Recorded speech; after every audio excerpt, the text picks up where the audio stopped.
David Gillespie says in the comments, what happened to the Motherwell super coach? Do you think if their form does continue to fall off a cliff in the last 5 games, will that hurt Ian's Berthel Askou's prospects of... No, I think that everybody would understand, be completely mindful of the situation that they're in, what they've done this season, most importantly, what their footballs look like, because it's been a complete style transformation.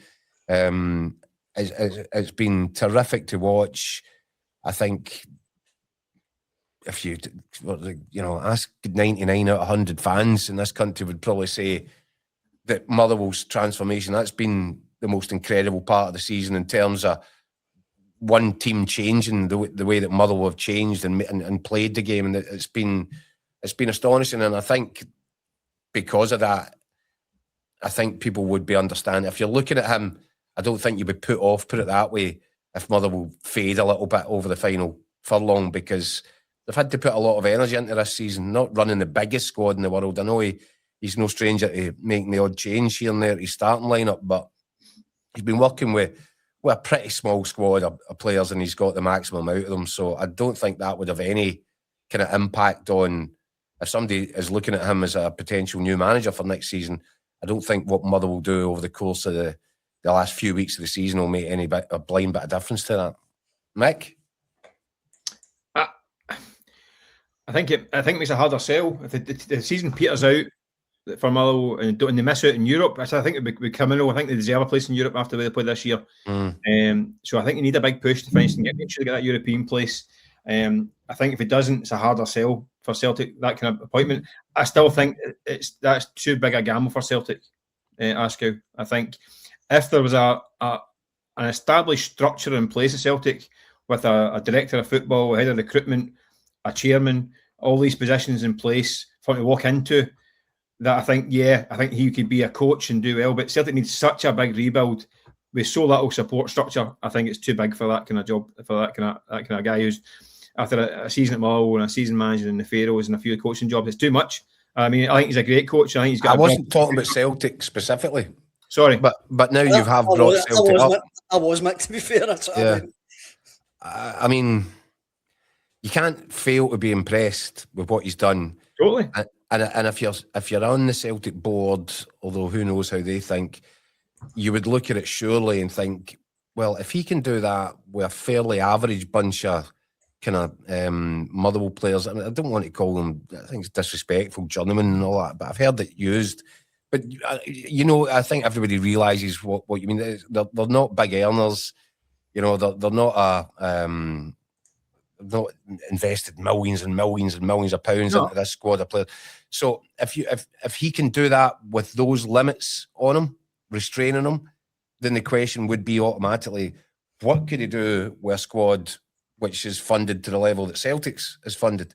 And I think that is intriguing, but I think I'd be on your side of that. Right, but I think I would need to, if I was Celtic, I would probably need to see him put together a bigger back catalogue. I'm not sure one season at Fir Park could justify him getting the Celtic job. But then again, I probably said much the same about Danny Rowe after 1.5 seasons at Sheffield. I didn't think in Sheffield Wednesday, I didn't think that qualified him for a conversation about getting the Rangers job, and ultimately I could be proven very wrong this season. Yeah, but I suspect the question that you asked there is the reason why I think is a big question about it, is what would he be like with a bigger scale budget and all comes with it? And the answer is we don't know because he's never done it. That's the problem, and it's a bigger, so therefore it's a bigger gamble. Listen, I don't think there's any doubt in his coaching credentials. I think he's a terrific coach. He's a great talker. Anytime I've spoke to him, I've been really impressed. Yeah, a wee bit scared as well. He's quite intimidating. Yeah. I asked him a relatively safe question, and I got scared of bejesus at me in the answer. I think he is going. I think he's going to go places. But I just think at this point in time, at Celtic, the work being done, there's so many things that has to be done at Celtic that for a rookie manager, it's not the coaching. The coaching part is the easy part at Celtic. It's the other stuff. No, it wasn't so much for Wilfred Nancy. Well, that was the first problem. But again, Wilfred Nancy might have worked if he had the structure to support him around him. He didn't have it. He was thrown at the wolves. So without that, a solid base to go from, you can't appoint a kind of rookie manager because they need the support to give him that platform to go and do what he does. and Celtic don't have that right now. Do you think, Mick, see when we're looking at what Celtic do in a longer term plan, i.e. from this summer onwards, right? Do you think that because they got their fingers burnt with Wilfred Nosey, which was one of those out the box sort of appointments, blue sky thinking, and here's this guy, he's going to reinvent the wheel and he's going to play this and it's going to be fantastic. Do you think because they got their fingers so badly burned with that it might alter the sort of candidates they would look for to replace Martin O'Neill in the summer, that they might play it a little bit safer this time around because they couldn't possibly deal with the same sort of catastrophic results all over again? It depends. I mean, it depends on what Dermot Desmond thinks and decides to do. Yeah, it does. You're right. In reality, and it also depends on the market. I think Dermot Desmond picked Wilfred Nosey, though. Well, he was persuaded to pick him. He was persuaded to think this was the right guy and liked what he saw, and he spoke to him and liked the cut of his jib. We had a 40-minute phone call with him a month before he's appointed, and immediately said to him, "I like what I hear. You're my man." So that was how it unfolded. So it depends, and the same thing happened with Ange Postecoglou as well. I mean, it obviously came through the kind of Mark Lawwell connection with Ange, through Peter Lawwell, and then once it was sold to kind of Dermot Desmond, he spoke to him and thought, "I like to cut this guy's jib, then let's go for it." So that changes the kind of the thinking. Usually clubs, you know, it's like if you go one way and it doesn't work, you go wildly the other way. So you get a young coach at 35 and it bombs, you bring in the 75-year-old guy next. Or you've got Roy Hodgson, 82-year-old, whatever it is. But Celtic don't really Celtic don't follow the normal rules. I mean, the normal rules of football clubs don't appoint Brendan Rodgers in the first place, because that was a blockbuster signing back the first time round. You certainly don't get him back again after the way it finished the first time round. Bring him back. So Celtic don't always play by the rule. Don't they go and try and get Eddie Howe? Doesn't quite work out. Then go to Ange Postecoglou. So Celtic, they never really have. Usually you get like a profile of managers, and there's a list of 4 guys, and they're all fairly similar, and you think that's the market they're going for.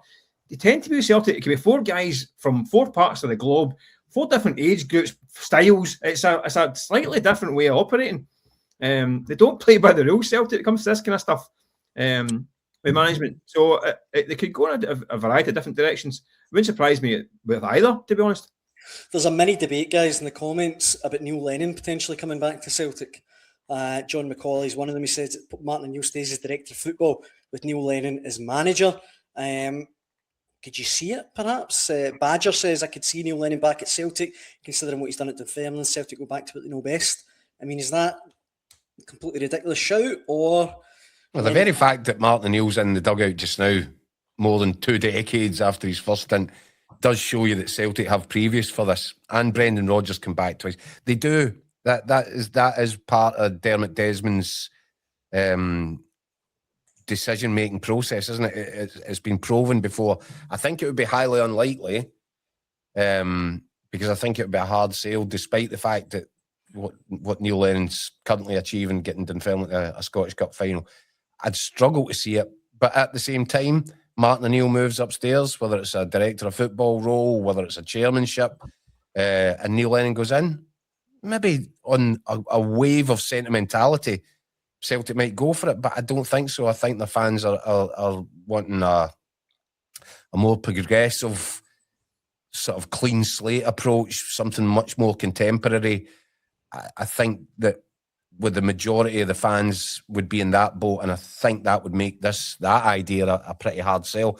It might make it an even harder sell, by the way, if Neil Lennon wins the Scottish Cup final, breaks Martin's heart in the process, and leaves Celtic, crestfallen at Hampden in the final day of the season.